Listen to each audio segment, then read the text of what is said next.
Lectura de Un ollo de vidro. Adaptación. Alumnado de primeiro da ESO. IES Félix Muriel de Rianxo. Ano 2021. Un ollo de vidro, Castelao. Medrei e fíxenme home, e un bo día enfermouseme un ollo. Fun aos médicos e lamberonme unha manchada de cartos, e no remate de contas o ollo sandar sandou, pero quedoume grolo. Por aquel tempo tiña un galo tan amante que viña comer na miña man. Chamáballe Tenorio. Un día, estando agachado cos graos de millo na cunca das mans, veuse cara a min, paseniñamente, tripando a terra con aquel de señorón fidalgo.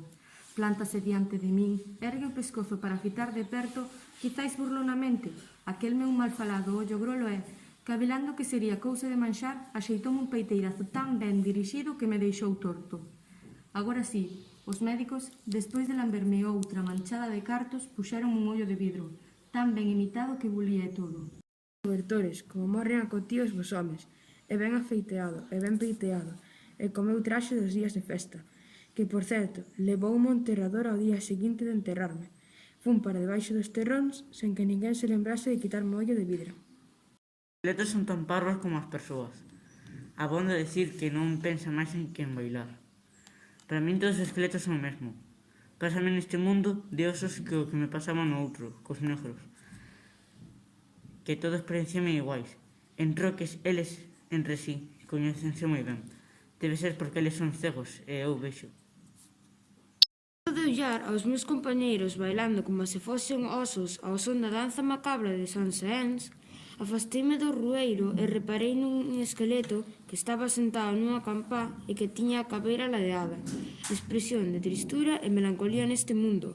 Chegueime el e fitei como na caixa dos cadríns tiña acochado un esqueleto pequerrochín.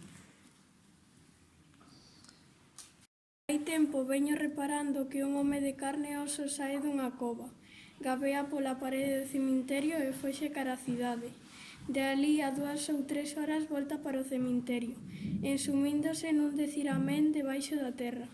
A primeira vez que tal reparei non quería dar creto ao meu ollo, mais o caso repetiuse moitas veces arreo. A xixo agardando que xurdise da terra e fun detrás del. Correr corría o condenado, mais eu, escorréndome polas sombras dos muros, non quitei o ollo de enriba del. Chegou ao burgo máis pobre da cidade e parouse diante dunha choza entrando despois nela por unha regaña da porta. Eu rubín ao tellado e saltei á horta que daba detrás da choza e por un buraquiño puiden fitar a escena máis arrepiante que pudera imaginarse.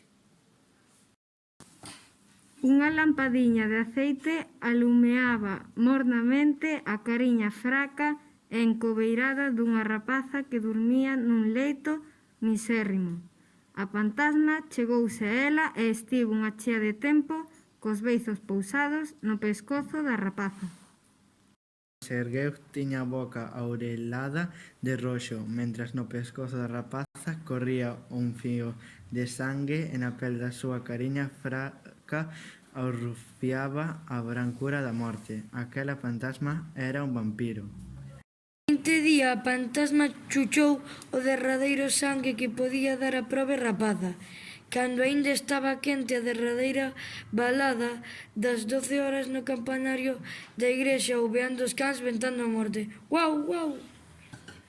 Atopar a maneira de darlle morte ao vampiro. Busca por aquí, cachea por acolá, non puiden abrenguer nos curruchos do maxín unha boa norma para matalo.